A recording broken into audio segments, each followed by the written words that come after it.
adrenaline junkies, welcome to Police Chase. Today we're kicking off a brand new series. When people messed with the wrong cops, where every dumb move instantly triggers justice mode. Alright, let's dive in.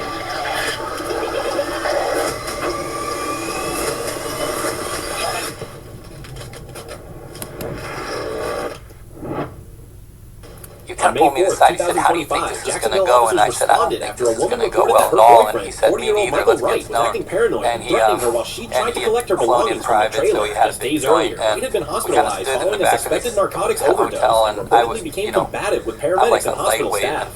When Officer P. Burke arrived to assist, Wright allegedly grabbed a pair of scissors, jumped onto the hood of the patrol SUV, and threatened the officer. I remember sitting in the back and watching the movie, and people were actively, they were booing, they booed at the end, and people left in the middle of it, and at the end of it, Brad turned to me in the dark at the end of it, fearing for kind his of safety, tearful. the officer opened fire. Wright was taken to a hospital where he later died from his injuries. And it sounds like a funny story, but the thing is that the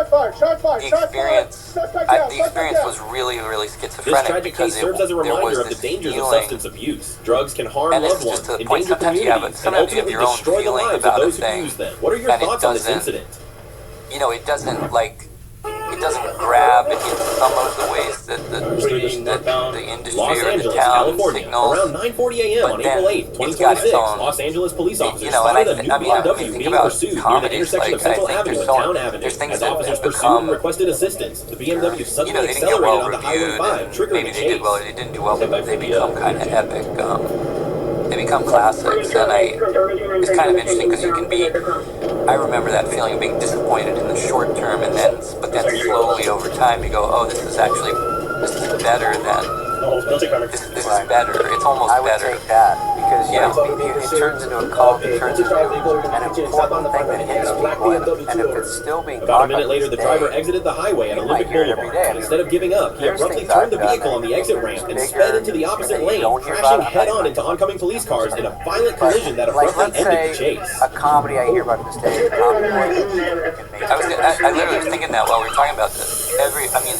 That's a classic movie. The driver, identified as 30-year-old Jesus Ernesto Chines, got out and stood behind the BMW as officers repeatedly urged him to surrender. Instead, what did Westworld think? Chines pulled a semi-automatic handgun from his belt and pointed it at an officer, leading to a police-involved shooting. Chines was shot and crashed at the scene, where paramedics later pronounced him dead. The passenger inside the BMW surrendered unharmed and was arrested. I don't know about anybody else, but most comedians get their ass kicked doing movies or TV shows. It's just like, as if we're trying to do Apocalypse Now and we came out with this. They shit on Sandler more than any comedian in history for decades.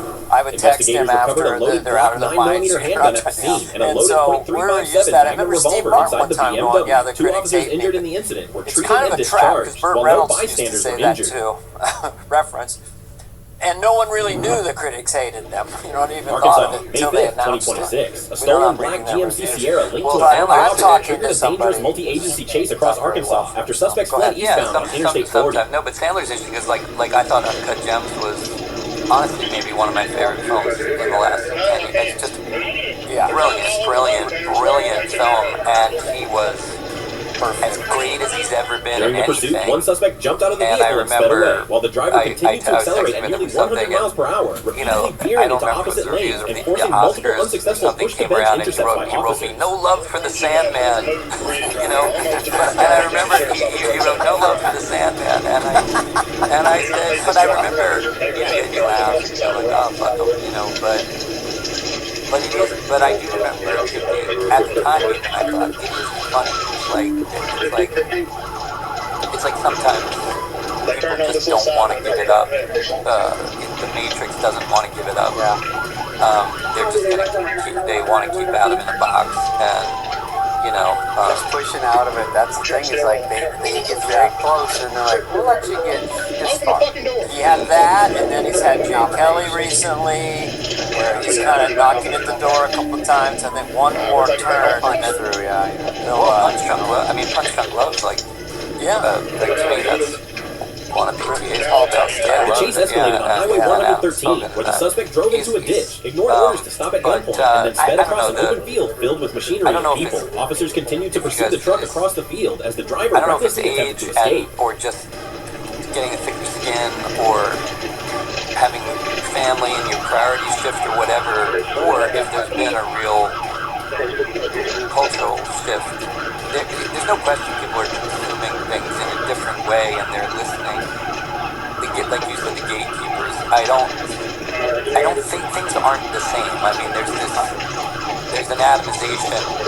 There's not as much power in like the idea of cultural gatekeepers.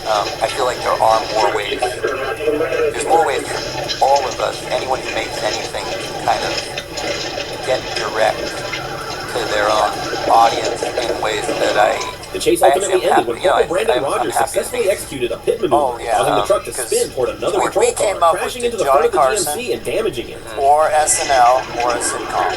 And that was it. Channels. So now, like Shane Gillis, he really got bumped off of SNL. He came on our podcast and he released his own special on YouTube. And he was kind of a little shy, I guess. Maybe I'll play theaters, and they just took off the fans. So yeah, I do like that about it. Do you read comments, Edward, about yourself? Are you on social media? No, not really. I mean, I use it. Like I'm a real interloper in social media. I mean, even then, driver Courtney Damon refused to surrender until police K-9 units were deployed. Damon was arrested with minor injuries and is now facing multiple criminal charges, including fleeing the scene, reckless driving, speeding, and driving with a suspended license. Somewhere in New York, I think at my desk, I still have like a sticky on it with that Mel Brooks line that, on November 5th, 2024, officers responded to a report of a stolen vehicle fleeing southbound on Ridgeview Road while traveling on Appalachian Parkway. An officer spotted the vehicle, a new Mitsubishi with Florida plate LMIJ-13, turning onto Appalachian Parkway at high speed. I'm a sucker for that stuff, but I don't.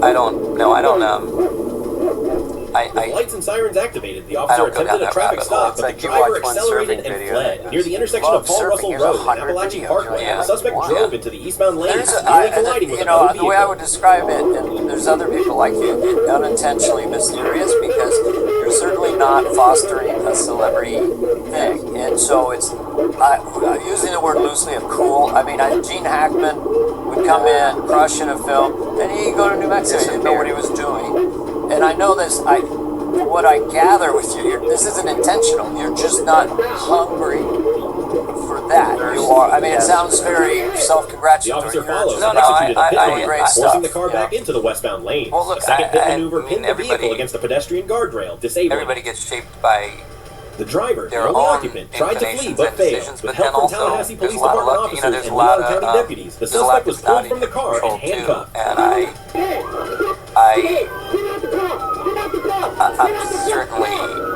certainly been hugely lucky in the sense that from pretty early on, I was getting to choose. You know, I had choices about what I wanted to work on and what I didn't. He was identified as Antoine Jones and arrested for grand theft of a motor vehicle and fleeing and eluding, then taken to the hospital before being booked into Leon County Jail. There are performers, let's not even say actresses, performers of all types who are just, like, we're drawn to them because they're iconic. They're very, 2021, at approximately 3 p.m., Southeast Patrol officers responded to a radio call reporting a naked man armed with a sword in a public area. Upon arrival, the suspect aggressively approached the officer's patrol vehicle and struck the hood with the sword. To me, Sandler's iconic because we just love him. He's got these characteristics that we love, and we go to him again and again and again. The officers quickly exited their vehicle and deployed their TASER, striking the suspect and causing him to fall to the ground. He was then taken into custody without further incident, and the scene was secured. In a different way. And then there are people who I think, like, that's not, I don't think that's my value. I don't even think it's my value in a way, like the suspect was immediately transported to a nearby hospital where he was admitted for injuries sustained during the TASER deployment. Authorities placed him on 5,150 WIC hold for a psychiatric evaluation, ensuring he received proper care while assessing any potential risk to himself or others. Following me around or doing that because I don't that's not even the role I serve for them. You know what This I mean? incident is a reminder that unpredictable situations can happen anywhere, at any time. If you encounter someone behaving erratically or posing a danger to others, keep your distance and contact law enforcement which for immediately. me, I A will quick be call honest, can help prevent a dangerous situation.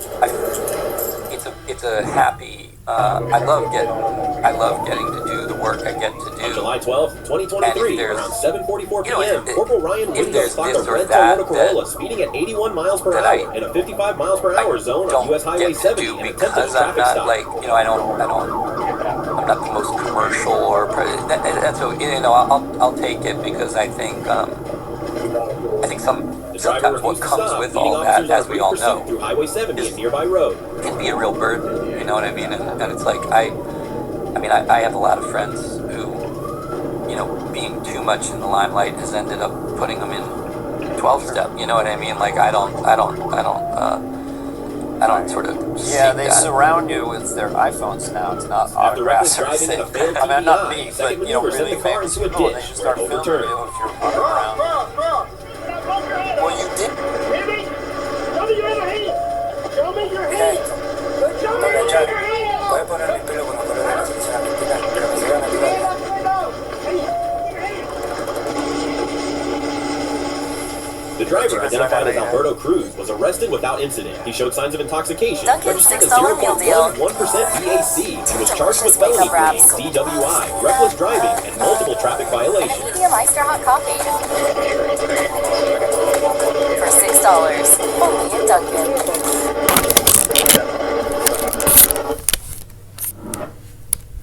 On the evening of May 8, 2024, near Disney Springs in Orlando, Florida, officers received a report of a silver sedan speeding northbound on I-75. Well, you did do the Hulk. That was like a big tentpole part of a franchise.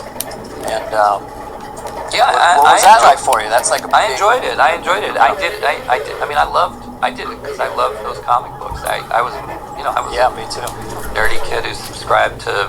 I subscribed to probably like half a dozen of those things, and I loved when they. It was like, but when you were too little to get porn mag, like Marvel. People forget, like comic books showed up in a brown envelope. You know what I mean? It was a little bit. It was a little bit illicit. You got a brown envelope, and you got the little plastic sleeve. And I couldn't read enough comic books. I loved it. Superman's back there. I'm such an actor. If I was in the Hulk, I would be holding production because I'm telling the director I should be red because I'm mad and not green. And then we'd go back and forth. And we'd land on green, but I would waste everyone's time because I'm overthinking it. You were like, purple pants, really? I know. Who's wearing purple pants? You know what? It didn't matter what Bill Bixby was wearing. That's what's really funny too in the comics, but also in the great Bill Bixby, in the Lou Ferrigno show we grew up on. Yeah. It's like whatever Bill Bixby was wearing, but the pants became purple. Why? Oh, I didn't even think of that. Why? And that was from the comic book too. But why no matter what Bill Bixby was wearing was Lou Ferrigno in purple pants? You know who should have noticed that? Joker friend. Fucking script supervisor. There's so many people that dropped the ball on that. Of course, my mother's favorite comment that she loved to make whenever we watched the Hulk with Lou Ferrigno was she would always say, "Why do his pants only rip up to there?" Oh, jeez. She would be like, Very observant and rather interesting. It's like, wow. Wiener get bigger. We don't know. It's like, but it was funny how his pants shredded up to Because his Bill Bixby would wear like khakis from Best Buy, and then he would suddenly. I never even connected. I was so into the Hulk too. I was so blinded by the fun of it. I didn't. I'm just excited that Bill Bixby was mentioned on our I podcast. know he's not talked about a lot. That's like Ross Martin. Oh, from Wild Artemis West. Gordon. Yeah. I used to love that. Do you remember Courtship of Eddie's Father? Of course. Yeah. Yeah. I mean, that was. What were you, like 3 months old when you watched Yeah, that? It was, but it had that stuff. Yeah. Go ahead. It's funny how there's things that from when you were really young that you kind of remember the song. I remember the song too. But there's certain things that had a I don't know, they had a vibe they had a vibe that you knew maybe you were a little too young for it, but there was something about it that seemed sweet, like Or happy. Yeah. Every one of those old shows has a theme song that I hear, and I like Partridge Family. There's so many where they're just good, and they have good memories right away. There's some potion where they put together these jingle songs. Cheers. And you Like just love Cheers. them. And then your whole life, great song. It's funny, I don't think they do it that much on those shows anymore, any shows. Oh, we grew up during such an innocent time, and you think of those shows, and they were, maybe they weren't politically correct or whatever, but I Dream of Jeannie, and Wild Wild West. Go ahead. There's so much, there's so much chatter and debate right now about all the inevitable, all the corporatism and the compression of, is this studio going to buy that studio and all mergers, and I agree that on balance, just more diverse places to get stuff done is probably better on the whole, but I think, I'm not one of the ones who's sort of down on, to me, streaming, and this whole idea of all these platforms, it's hard to argue that it's created more opportunity for more people to make more different kinds of stuff than ever when we were coming up. I mean, and I think it's on balance. It's so much that in a weird way I feel at times I'm like I just can't keep up with what's going on. I can't. People are always referencing, "You've seen this and that." I'm like, where do you find time? That show. Yeah, it's so much. It's so much. But I will say, and I know that there was a much narrower bandwidth of types of things when we were growing up. But at the same time, it was really interesting. There was basically the 3 networks, and there was what was coming out in the theater, and I do have this kind of memory that you kind of knew everything. You knew everything that was available. Like you knew everyone did. Yeah, you kind of knew what night everybody show had was on. Yeah, you knew what was Thursday coming night out. TV. Star Wars, Indiana Jones is coming out this summer. You'll know that. Yeah. Now it's a fucking blur. It's very, very, very, very psychologically challenging to keep up with how much stuff gets made. And the whole idea of like, I don't know, I'm sure it cuts both ways because it's all the things we were talking about. I think people with unique, cool voices and ideas, they can almost get out there and, it's easier than ever to make your own stuff. It's easier than ever to get your own stuff out there and distribute it, and you can have, and there's so much that's cool about that. And I think you do see a lot of people figuring out how to find an audience. You don't have to go through the gatekeepers to get it. The current #1 movie as this podcast is being made is a young man, I think he's 19 or 20, did backgrounds, did some AI, and he's out doing these big corporate films. I'm not against them, but it's just interesting to observe that. So there's never, and it's going to accelerate. Within 36 months, I'll be able to go, Wayne's World 3, kind of done as Alfred Hitchcock would do it. Boom. And then in 2 seconds. An AI right now, I just heard this stat the other day, can read a 100,000-page document in 2 seconds and have photographic memory of it. So we're right at the cusp, but fast, But still, I find myself not worrying. I mean, doing the invite was actually a really good, really strong affirmation of this. The way that Olivia Wilde made the movie, and the amount of she's terrific actress, and she directed this new comedy that we made. It's me and Seth Rogen and Olivia and Penelope Cruz and Olivia. I've been doing movies for 30 years. I have never done what she did, which is it was a single set. It's one apartment, 2 couples in one apartment for one evening, and she shot it in page order. So we got to make it in the exact order of the scenes, and it had this really cool effect, which was you were always building on what had actually come right before. And so if a while that, and she was encouraging so much improvisation and so much, it was almost like going back to, you know, acting classes when you were in college. She was having us write our backstories and know a lot, and she wanted us to kind of invent our characters, bring them in. And as a result, as we were doing it, she was really wide open to the idea that the ending might end up very different than anything that had been on the page, and it did. The ending, because you're building toward it, and it's changing as you go. Yes, and it was changing. It was changing as we went, and it was a very nervy but very cool feeling.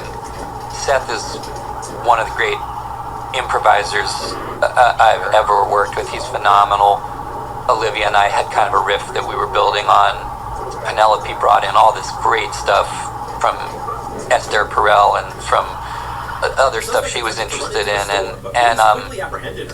but I guess my point of this was that it was the ultimate. It was the ultimate rebuttal to the idea that AI is just gonna like print and punch out everything, because the film, which Olivia just did a completely phenomenal job with, like I saw it at Sundance with Seth, and we were with our wives, we turned to each other and we were like, that's like a classic. She made like a classic, like Mike Nichols kind of vintage comedy, and the thing is, it didn't even end up like what we thought it was when we started out, because of how alive and on the feet and improvisational it was. And let alone AI, I don't even think that we had good, Will McCormick and Rashida Jones were, with the six of us, were at a table working on this thing very fluidly, evolving it in rehearsal, evolving it. But even from that, it changed on a daily basis as we carried it forward. And it was like, that's the kind of thing that makes me think, like, you're never, AI is never gonna, I just can't imagine like that kind of a process getting supplanted by something, because I think there's just things about people bouncing things off of each other that's part of things you wouldn't think of, because you're just the things you wouldn't think of out of the box that wouldn't make sense. Sounds like Olivia is very, very smart. Yeah, she is really smart, really She's smart. got 4 brilliant actors, and you're not trying to control them. It's just like go. Some people at home don't realize one thing is some directors, writers lock to the script and cannot go outside these lines, and that's okay too. But I've never done one where people might not even know when they see a movie, you shoot it completely out of order. And I think when I tell people that casually, they go, "Wait, you don't do it the way the movie is?" You say, "No, you start at the end." You might have your final crying scene the first day, and you don't even know how you got there really, because it will change a little bit. And I've never had that gift of going straight through. I haven't even heard of it really. But if you have one set, I guess you can. It was great, and there's a moment we were trying to figure out. Seth and Olivia it's basically about an unhappy couple meeting a happy couple on over cocktails, and everything that this collision produces, and it's kind of hysterically funny, but it does get down into the real shit at the end. And in the beginning, I think when we embarked on it, the ending was a lot lighter, and by the time we were halfway through, we were sort of realizing there was so much savagery underneath it. There was so much real, the way that couples get really nasty with each other, that in a way, it almost felt like you couldn't duck it. And by the end, Seth and Olivia became really convinced that we could and should get down into the real shit a little more. But we were sort of figuring out, like, well, how are we going to make that frequency shift? And there was this, I kind of had this idea that had just been for me of what had happened to my character, and Olivia said, maybe we should find a way for you to say, that. And but she did something wild, which is she asked me to write it and not tell it to her, and she shot herself and Seth listening to there's this monologue and she shot herself and Seth listening to it for the first time, and her emotion in the film is Olivia listening to this story for the first time, but which is beautiful and really ballsy as a director. I mean, really, really, you know, kind of a big swing. But the funniest thing was when you see this film, Seth says something to me on the back end of this very vulnerable sort of reveal and share that is, I think it's maybe one of the funniest things I've ever heard anybody improvise. Like, he made it up on the spot because he had never heard the story, Right. and it was so good that the whole scene, to my point, the whole scene just completely went off the. It changed the entire trajectory of the scene.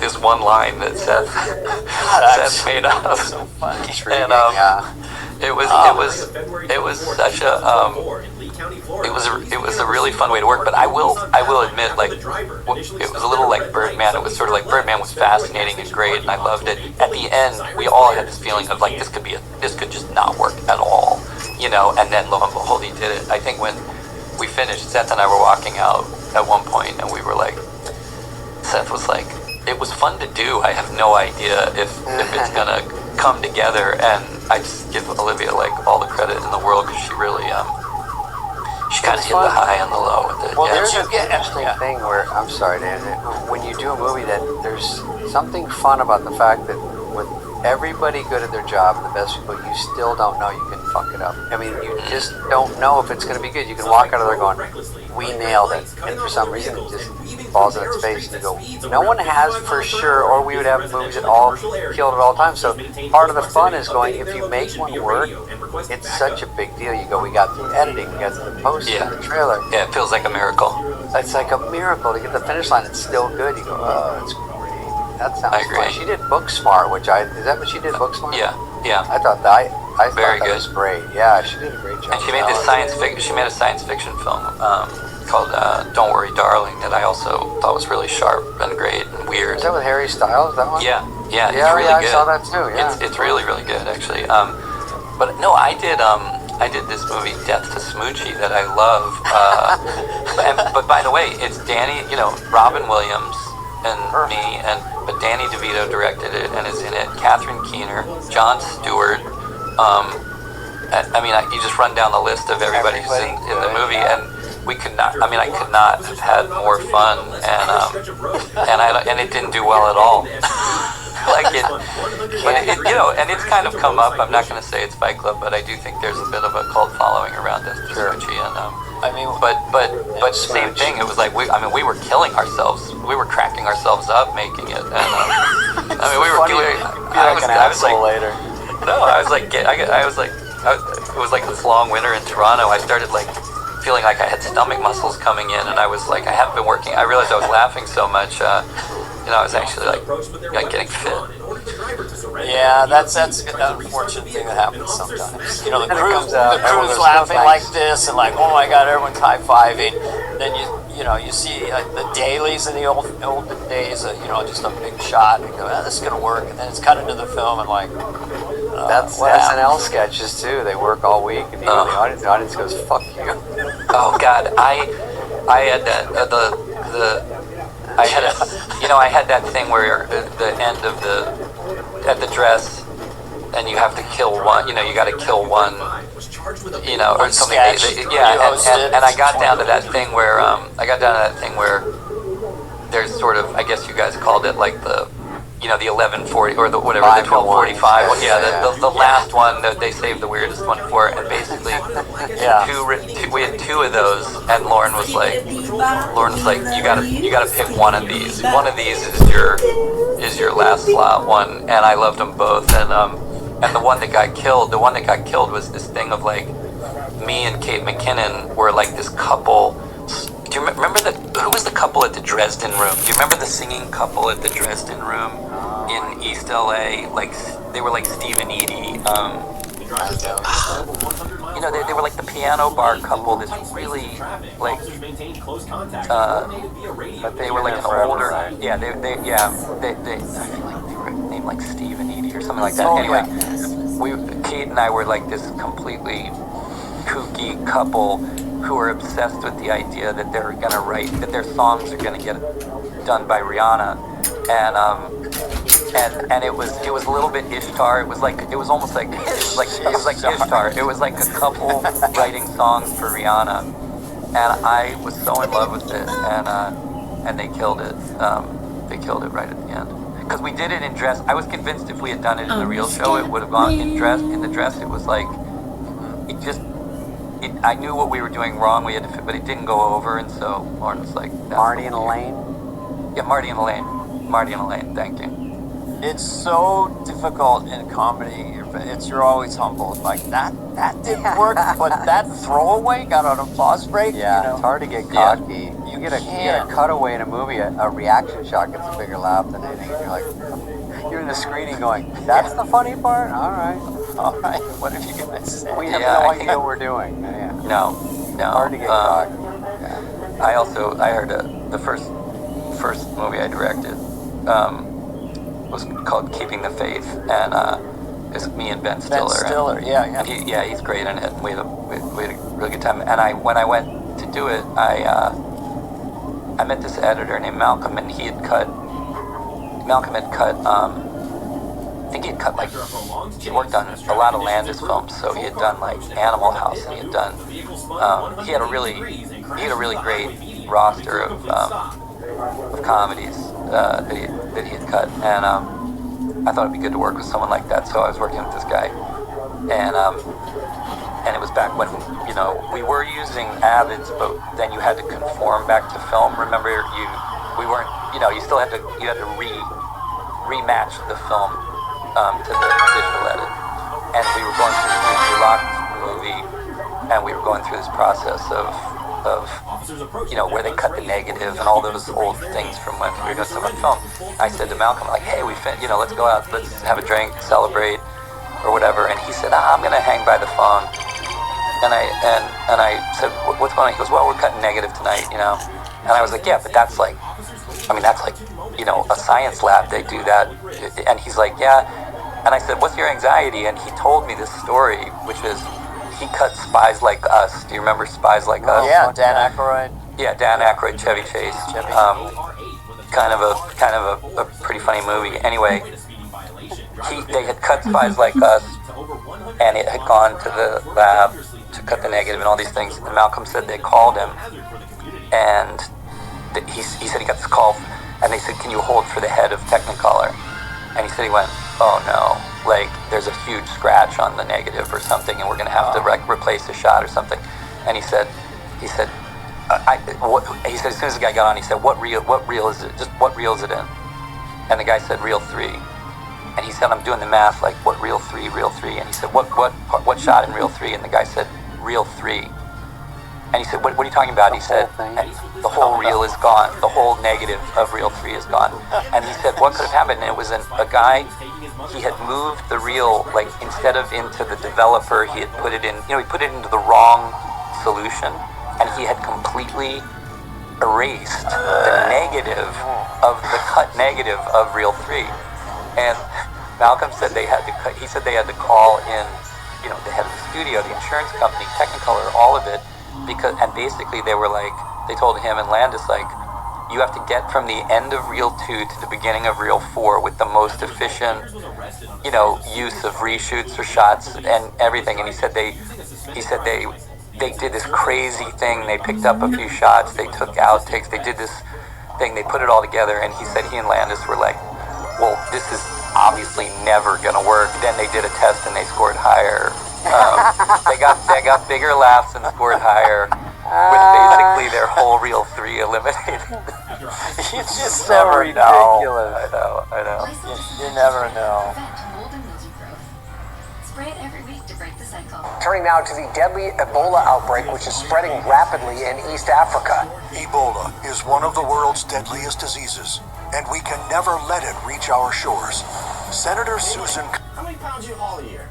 I have a good feeling about this movie, though, because in the trailer you see the couple come in and just though you 4 actors and the awkward, hey, thanks for having us, of course, just that tension immediately grabbed me. So I really didn't want to see it in the theater.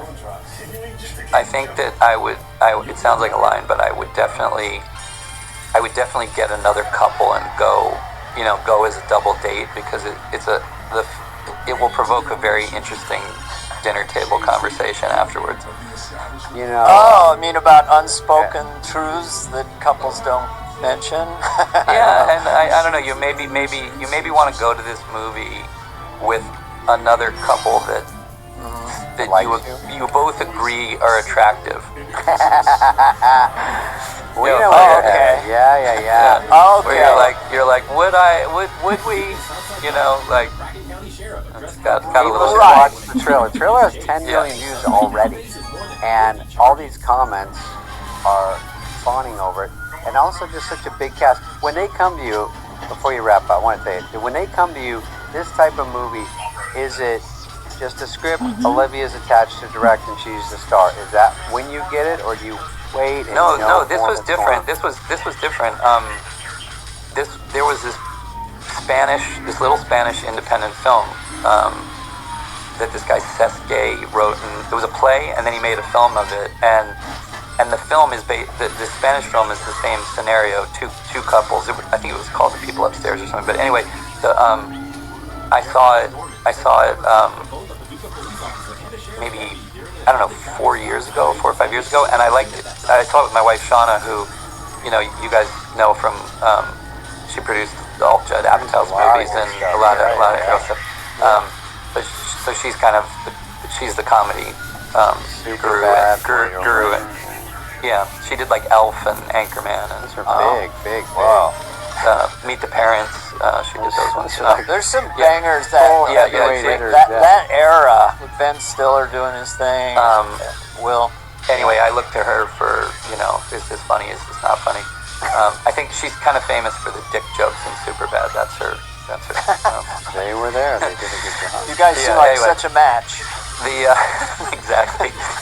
Because I am known for, actually, although I've done now with Seth, I've known Seth and Jonah and all those guys, and Michael Cera through Shauna. And I have done, what have I done with Seth? We did Sausage Party together. That's right. Yeah. We did Sausage Party together, and then they turned that into an Amazon series, so we can, every now and then I drop my kids to school and I go record some Sammy Bagel Jr. And I just did an episode of the studio with Seth that was really, really fun. But this Spanish film is brilliant, and there had been remakes of it in like Poland and South Korea and France and everything, and I thought to myself, I would love to get the rights to this and do a US remake of it or something. And then I found out some producer had grabbed the rights and it was gone, and I even threw my hat in the ring and said, hey, I would direct this and be in it. And in my mind I was I was gonna call either Seth or Carell or someone like that, and then I actually talked to the guy who ended up producing the movie, who had the rights, and he was really nice to me, but he kind of was like, yeah, I think I'm going another direction. It basically was like, thanks, but I'm gonna talk. And then he went through these permutations of it with other directors and other actors, and they never got it together. And it kind of, what a process. But it was under my skin. Most stuff I'm like, that didn't work out. I didn't really think about it again. But this one kind of got under my skin, and I did for a couple years. It was like the one that got away. I thought, that one was so good. I wish I could have done that one. And then lo and behold, Seth texted me and said, hey, do you know something about this thing called The Invite? I said, no. He said, about the two couples. And I was like, wait a minute, is that what they're calling it? And he said, yeah. He said, Olivia Wilde wants to do it, and she wants to do it, you and me. What do you think? And I was like, is this the Spanish thing? And he goes, yeah. And it was like 4 years after I gave up on it. No. It came back around. How great. Oh my God. Yeah, and in a weird way, like, it was meant to be maybe, but I also think what Olivia did with it is so much better than anything I had in my head. Like, she really, she just saw it. She saw it with more layers on it. She saw more in it than the pure comedy of it. And I do think what she did has a lot of what I love about Mike Nichols films, or what I love about, you know, Woody Allen's Manhattan, or Husbands and Wives and stuff like that. She took it to a whole other level, and really was a gift that it came back around. Oh my god! And you got to be a part of it. Yeah, it was coming out. Let's tell you when. If you don't know, I know. June 26th, I think. That sounds right. June 26th. The invite. 21 days on set. 35 millimeter film. Yeah, shot on film. Yeah, it's like, you know, it's like, I mean, I don't think the Odyssey is going to be a lot of laughs. You know, I think it's going to be good. But I think, you know, at some point you want to laugh in the course of the summer. Oh, is that what it's up against, the Odyssey? I'm just saying. I mean, I figure the Odyssey is going to straddle the summer like a Colossus. Matt Damon will find a way to get funny. Unless there's another Trojan horror horse movie. Yeah. Yeah. Well, thank you, Edward. I appreciate you coming on. I think I ran into you the other night. It's always good to see you out in the real world. And Dana. And I just wanted to say, we're so happy when we saw your name on the list. Like, of course, you know. And also, I loved the Pete Seeger. I love you doing that character. Bob Dylan movie. Yeah, Bob Dylan, A Complete Unknown. Huge Dylan fan, Woody Allen fan, Beatles, Pink Floyd. You have to pick all one. of it. Yeah. If I have to pick one, oh man. Led Zeppelin, Pink Floyd. It's impossible. I mean, I was just. It was. Oh man, that's not fair. I'm sorry, fair. John Lennon, Paul McCartney. I mean, that's tough too. It's tough too. I mean, Bob Dylan, Neil Young. Oh, you're killing it. It's like, I mean, but Dylan is in another, you know, he's... Yeah, I know. Dylan is entirely, he's a mystic. He's one of the only, he's one of the few people I never wanted to meet. Like, I just would, there's only a few people who are like a wizard out there and a mystic, and I never, there's lots of people, you meet Bruce Springsteen and he's a great guy, you know, but I don't, Dylan, like, you don't... Dylan has a thing. He's not a people pleaser. No. Are there some comedians? There's probably some comedians better not to meet. There's some that aren't hilarious in real life. I will say that. We're traditionally sad clowns, you know. They're traditionally kind of messed up inside. Well, it's just sort of a cliche. I know, we're all damaged. Edward, I have one last boring piece that you can even click off for this. But here's a piece of trivia. I did a movie called Joe Dirt years ago, and they give you your, wardrobe, and then they just came up with another movie. And so I go open my wallet, and there's a license in it, and it's Tyler Durden. And it's a picture of Brad, and I'm like, what's this? He goes, oh, I forgot to switch it. We just did Fight Club. We just used the same props and everything. So I kept it because I thought it was so fun because I love Fight Club. And anyway, that's a good one. That's a good one. I'll tell you another funny trivia. Dana, do you remember making Wayne's World, the producer named Hawk Koch, or, Howard Koch? Yeah. Okay. Yeah. So you're gonna like this. So in this movie, The Invite, in the script, my character his name was Shane, and he was a bit of a jock. And Olivia and I were talking about, okay, like let's make it something more to me, a little more to me. And I said to her, so my character's name in the movie is Hawk, and I said to her, I said, the first film I produced, the first film I was in, Primal Fear, was produced by this guy named Howard Koch Jr., who, when he turned 50, went through certain life experience, emotional, and he changed his name to Hawk. He changed his name to Hawk to reflect like who he wanted to be and what he wanted to be, and he's like hugely respected for who he became the head of the Academy, and he's very beloved. He did Wayne's World. With you guys. Anyway, Olivia liked it so much, and she liked this idea of a person who changed his name because he changed his life. So my character Hawk is very specifically inspired by Hawk Koch. Love it. Who you know too. That's a perfect name. Well, thank you, Edward. Thanks, guys. Edward. Enjoy. Catch you around. See you around. Enjoy your summer. See you around campus. You too. Alright, listen, if you're enjoying the fly on the wall, of course, hopefully you are, click follow. We don't want to be desperate, but obviously smash that goddamn button on your favorite podcast app. Smash. Leave a review, a good one. Leave a 5-star rating, nothing else. Whoops. And maybe even share an episode with a friend. If you're watching this episode on YouTube, please subscribe. Dana, what do you think? I'm going to tell you this right now. Hear me now, believe me later. Fly on the Wall, believe it or not, is presented by Odyssey and executive produced by, hold for it, Dana Carvey and David Spade, or David Spade and Dana Carvey. We don't write this stuff. Heather Santoro, Greg Holtzman, and Leah Reese-Dennis. The show is edited by Evan Cox, with production support from Phil Sweettech. Talent production and booking by Sophia Lepore.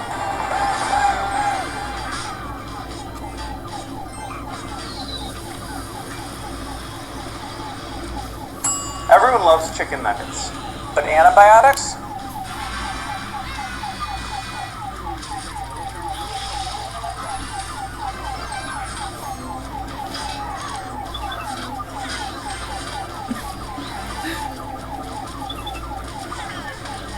This is level 15.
These ones don't even hold.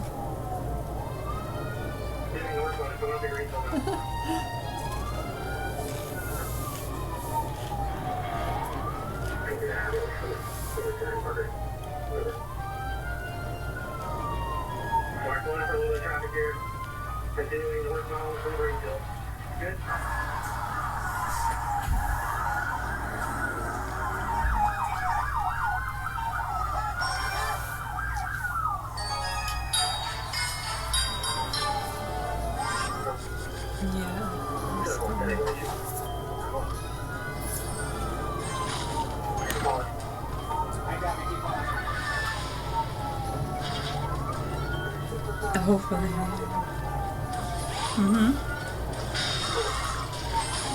Oh!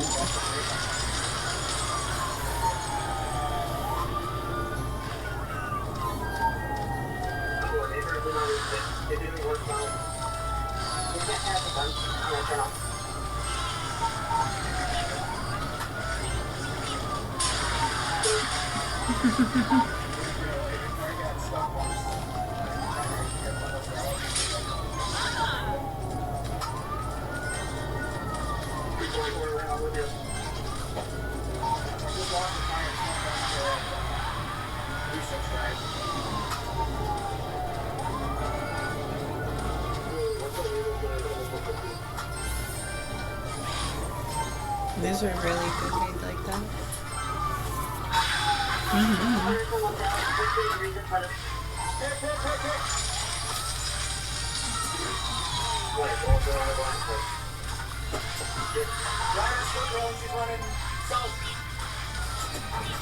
Line it up, it's going northbound. Pursue the eastbound.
Oh, what a cockroach. You cock-a-doodle.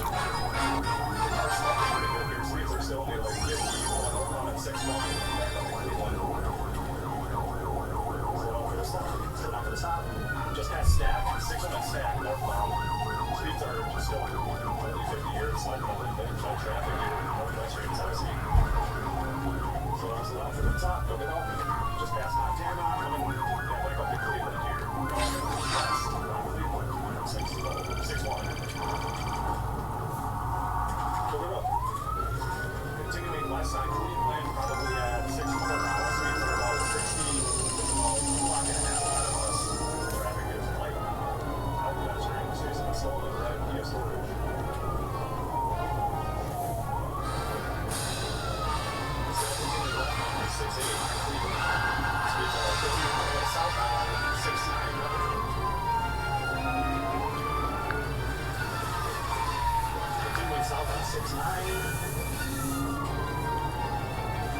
What does that do?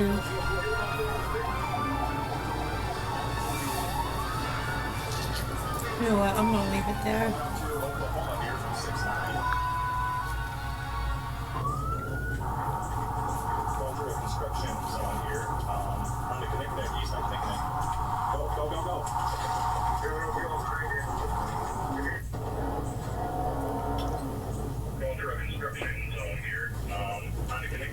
Oh my gosh.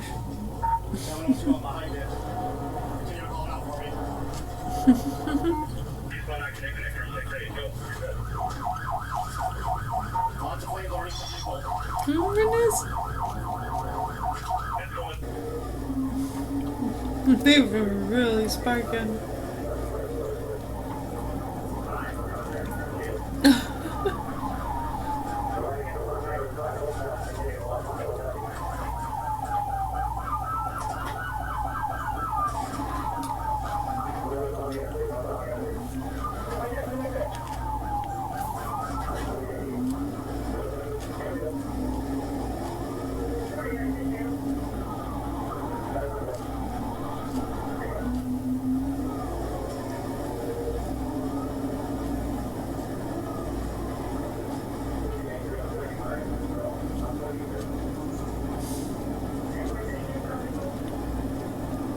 Wow.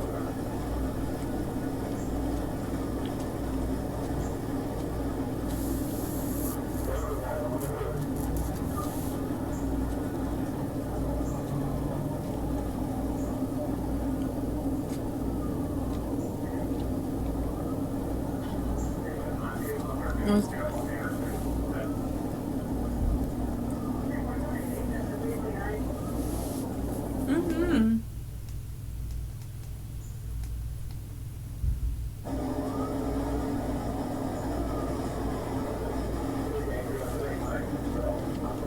Oh, one of the cop cars is sparking too, that's why.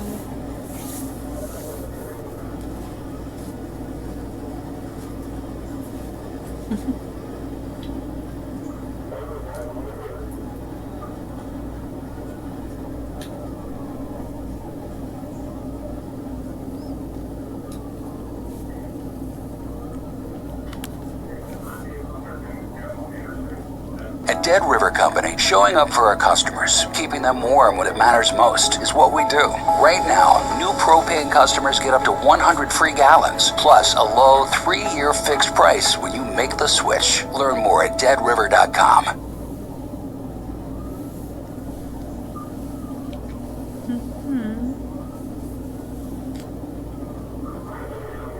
Meet the 2025 Jeep Grand Cherokee, where premium meets powerful. With legendary Quadra-Track 2 4-wheel drive and best-in-class towing capacity, no road is off limits. Inside, the massive Uconnect display keeps you in charge, while available massage seats keep you relaxed. And with 3 rows of available seating, there's room for all the gang. Your adventure deserves the perfect vehicle. Come find yours at the Declaration of Deals sales event.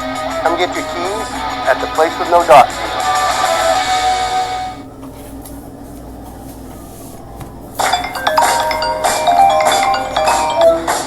Oh, hey, dude. Wait, where's Esty? I'm here. Hi.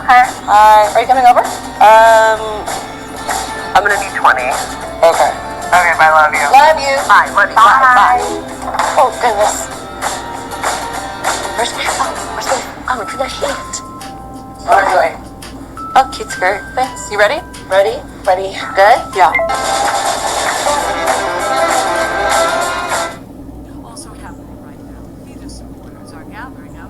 On in Israel that got signed up, the ceasefire agreement at the beginning of the month was that Israel was going to remain in place and the Lebanese armed forces were going to come and replace them. That was it. The United States was going to help back, we might be sending some more money their way, whatever, but for the most part, in layman's terms, that's what was going to be going on. This arrangement that just got made today literally mirrors that and provides a little bit more monetary compensation for the Lebanese armed forces to help build them up. It's just like, I think it's like 100 billion, or maybe it's 100 million, I forget, it's not a big, we got it coming up here in a second. Iran is not going to accept that publicly, they never have. The MOU says ceasefire inside Lebanon. Hezbollah's been violating the ceasefire. Iran controls Hezbollah. Looking at it through the proper lens, Iran has been violating the ceasefire agreement every single freaking day, and Iran has been violating the MOU every single day that Hezbollah remains inside southern Lebanon. That's not a freaking Zionist talking point, it's not Jewish propaganda, it's just a simple fact. Even Iran admits that they control Hezbollah, for crying out loud. With that being said, Israel is going to continue to attack, and they're going to continue to kill Hezbollah until they are completely and totally disarmed. You're going to see why here in just a sec. Ripcord saying you got unsubbed again? Imagine that. Imagine that. Ripcord got unsubbed. Freaking surprise, surprise, surprise. Well, here's your framework moving into the trilateral agreement for Lebanon. And by the way, it doesn't say crap. Insurgency, please. According to recruitments, what are you talking about? You talking about Hezbollah, the terrorist organization Hezbollah, or are you saying insurgency? I honestly, I'm not even sure what you're talking about at this point. Matt, any truth to protest in Gaza against Hamas? Yes, there is truth to that as well. Recruitments, you want me to push the insurgency line with the Kurds and Iran? I don't think we're there yet, personally. It's not a large-scale attack. There's not enough going on. It's more or less a skirmish that's taking place because Iran launched drones across the border into Kurdish territory because they're buttheads. And then the Kurds said F that, and they launched a counterattack, and now they're duking it out. It's not a full-blown insurgency at this point. And if it was, the Kurds went about it extremely poorly. Like, very, very poorly. And that needs to get looked at a little bit better. But I will try to do some more research on the Kurdish angle for you and see if there's anything more coming out of there. But I don't believe there is, just on face value from what I saw, so I didn't spend a lot of time digging into it. I'm limited on time. Very much limited on time. And by the way, just as a quick break, because I think it matters, I hear this stuff about Charlie Kirk. Some of you guys may or may not know what's going on. But for some reason, people are trying to push the narrative again that there was a shaped charge on Charlie Kirk's chest. I'm just going to give you guys a little break here and play this quick clip to let you know how stupid that is, and I'm going to try to stop it before I drop an F-bomb. Hi Ian, Matt Tardio, Green Beret, Special Forces Engineer Sergeant, actual explosives expert, unlike you. Listen, let me explain to you how shape charge works. Number one, you're going to have the thing be rear center prime, which doesn't appear at all. It's just not there. Number two, the standoff distance, from where the charge is at to the target, is extremely important. And there's a way too great of a standoff distance. There's actually a formula for figuring that out. And you're more than welcome to go look that up to see how stupid you look, even alleging that it's a shape charge. And lastly, even if it is a shape charge, explosives still work exactly the same in theory. They explode 360 degrees equally in all directions. Which means we would see burn marks, etc. on his shirt, and in an instant that microphone would disappear, but it does not. It's still there, and you'd see burn marks, etc. Ian, for the love of God, man, go back to delivering pizzas. You have literally no idea what the fuck. And that's where I stop it. I'm going to stop it. I'm going to stop it. So, yes, they're trying to push the shape charge narrative again, exploding from Charlie Kirk's microphone again. It's freaking stupid. It's not what happened, and I know there's some other dude out there with a similar background as me trying to push it like it's actually a thing, but it's not. Yes, the physics are undefeatable. Absolute fact. It's just not going to happen. But yeah, I kid you not, that is like one of the trending topics right now. And I just feel like sharing it. Anyways, there's no point in going over this entire document because it literally doesn't tell you anything other than a bunch of political fluff. All right, other than this part right here. The United States commends the courage of the two sovereign governments for taking this step to break the cycle of violence once and for all. The United States will remain fully engaged and committed to significant resources, including an immediate $100 million in humanitarian assistance in coordination with the UN. So the United States is going to end up giving out $100 million in humanitarian assistance coordinated with the UN to get that dis road over inside of Lebanon. Additionally, the U.S. also reaffirms its intent to improve the capability and capacity of the Lebanese armed forces to more effectively establish sovereignty throughout Lebanese territory. To that end, the Department of War is prepared to reimburse the Lebanese armed forces with more than $30 million under existing authorities and appropriations to support the president's vision for an enduring peace in Lebanon. I told you guys before, the Lebanese armed forces are weaker than Hezbollah. They need built up. The idea of allowing Israel to remain in southern Lebanon to continue to kill Hezbollah helps out the Lebanese armed forces. Simultaneously, it looks like the U.S. is going to be injecting a lot of money into their 80,000 man strong military, probably in the forms of frickin' guns and bullets and other munitions they could use. I don't think 30 million is really going to go that far, but it injects that in there to try to help prop them up quickly. Not to mention, I'm sure we're going to be sending other just off-the-book stuff so that they can defend and hold terrain. It's much easier for them to defend and hold the terrain than it is to actually push and clear it. It takes a lot to do that. With that being said, here's some Jewish guy. לפני כניסת השבת, אני רוצה לבשר לכם על הישג גדול למדינת ישראל. אתם יודעים שאנחנו מנהלים משא ומתן בוושינגטון. I'm just kidding. I know none of you guys speak Hebrew, neither do I, nor am I going to pretend like I do, but I did get a translation of this speech. Netanyahu is probably one of the only ones that gave out some of the accurate information as to what's going to be happening inside Lebanon, and this is where Iran's going to get pissed off. Netanyahu said that the framework that was signed today goes right along with what I've been telling you this entire time. That Israel will not be pulling out of southern Lebanon, that they're going to hold and clear additional terrain inside of the zones that they're in, and they will not leave until Hezbollah is disarmed and they're replaced by the Lebanese armed forces. Hear me out.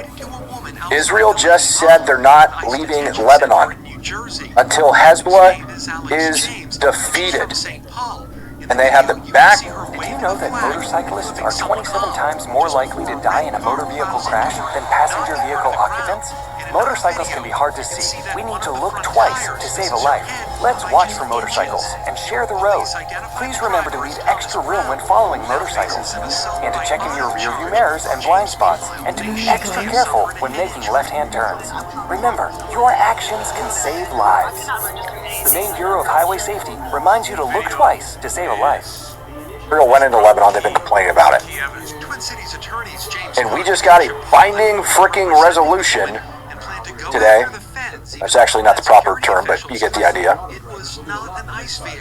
That Lebanon agrees to allow Israel to stay in southern Lebanon and defeat, disarm Hezbollah, and the Lebanese armed forces are going to back them.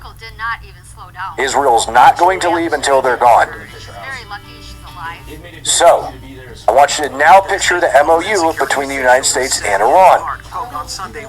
Iran states Israel must leave Lebanon. It's a violation of the MOU every day that they're there. Iran also states they are going to control the Strait of Hormuz, and they're going to be charging money in one way or another, whether it's environmental maintenance, security, a tariff, whatever they want to call it. That's what they think, and they're still demanding that ships report through the PGSA. How likely is it, do you think, that this MOU ceasefire agreement negotiation BS is going to last?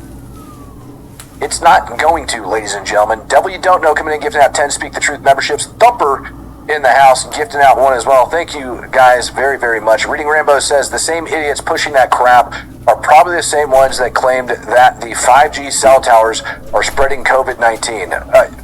Were they not? Were the 5G towers not spreading COVID? Did I miss something? I could have sworn that's exactly what was taking place. I saw it all over the internet, man. How was that not? How was that not what was happening?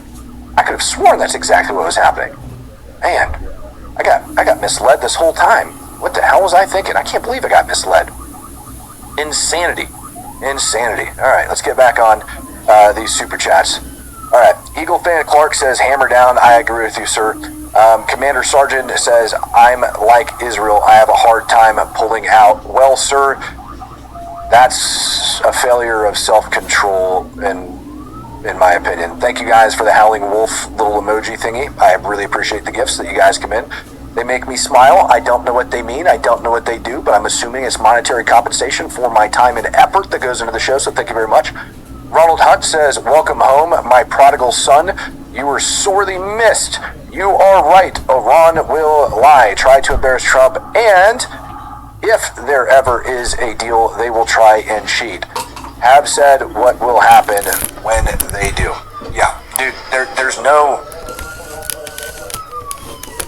people are acting like the negotiations with Iran are frickin' it's some frickin' miracle. Like you gotta have a magic 8-ball, a tarot card reader, a palm reader, your Bible, and somebody that studied the Talmud all in the same room to figure out what Iran's gonna do. And the truth is, all you have to do, and a furry in the background to rub everybody's shoulders to keep them calm, right? The truth is, all you have to do is understand that they're a radical Islamic terror organization that just wants to see Israel destroyed, and they want to control the Middle East, and then you can understand what's going to happen. You have to put them on their knees. 40 days of bombing didn't do it. Hell, I want you to look at Gaza. Take a look at this. Really. I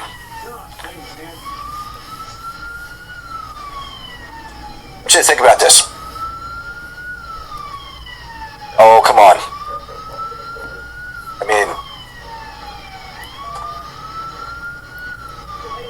I want to see the actual flyover destruction of Gaza. Probably not going to get it, but here, we'll put this up on the screen. No! With your stupid music.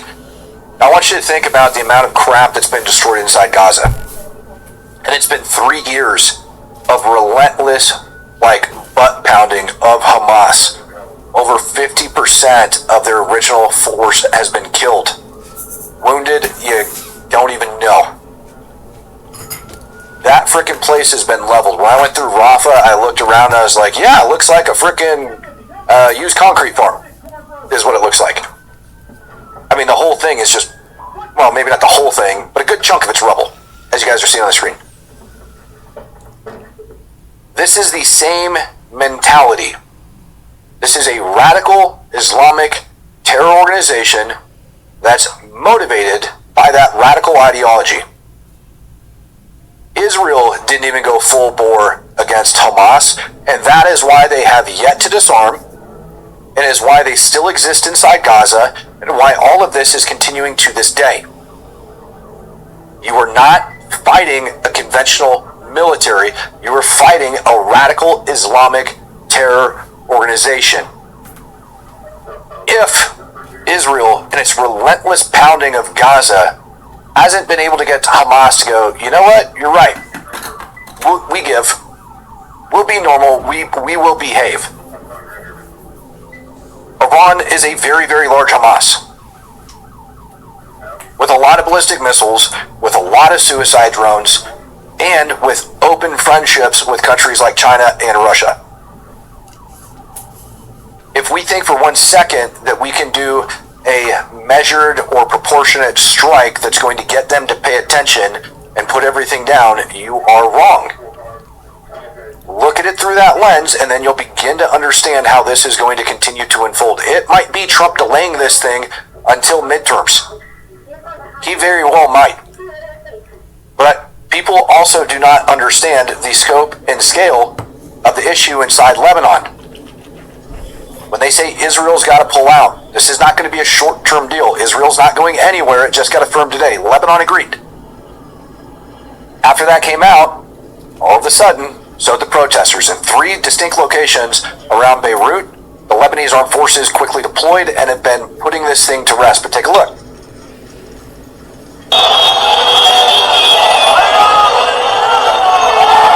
Those are Hezbollah flags, by the way. You see that yellow Hezbollah flag right there? There's another one, another one. Now that's just the protest going on around the Prime Minister's place. Them trying to mess with him, okay? And they continue to surround it. And it gets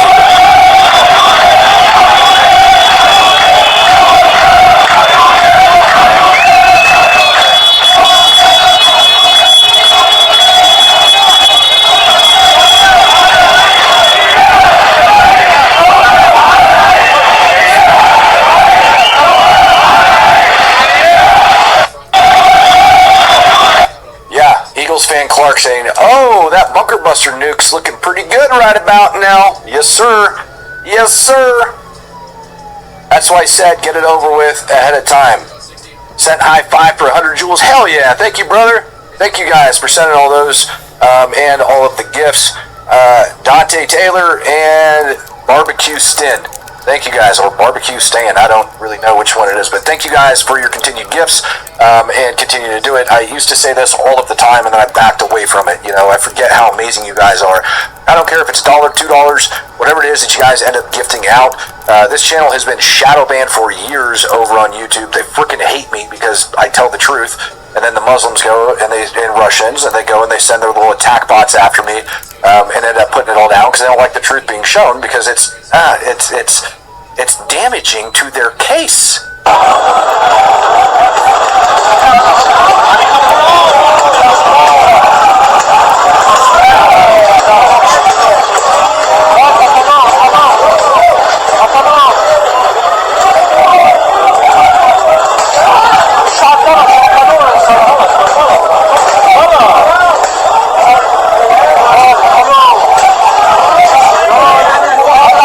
What you're seeing is the Lebanese armed forces finally cracking down on these idiots that are out there protesting the street. And yep, that one guy just got Rodney Kinged, which kind of needs to happen. Why? Because these things quickly got out of control. Next video I'm going to play for you shows a bunch of stuff being lit on fire. They were in fact going around lighting fires, burning stuff in the streets and trying to shut it all down. You had estimated like 200 protesters per location. The social media videos that were being spread of this, oh yeah, Dahia, imagine that, was one of the places that had one of the biggest riots, which is the Hezbollah stronghold over in Beirut.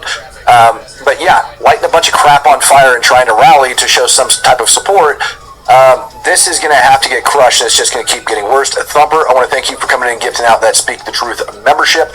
And Ronald Hunt says you just need to speak their language, and pain is the universal language.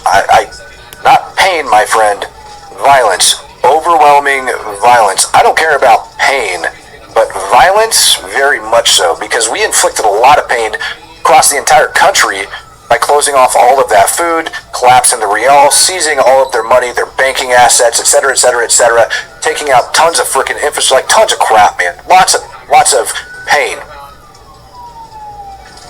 But the overwhelming violence is what Iran needs. When I say overwhelming violence, I mean every single freaking Ayatollah that tries to step up, every single supreme leader they can find to put in power, every single radical cleric that they have, every single leader of the IRGC needs to be turned into pink mist and blown off the face of this planet in order to have them realize it's not going to happen. All that's been happening these last 2 to 3 months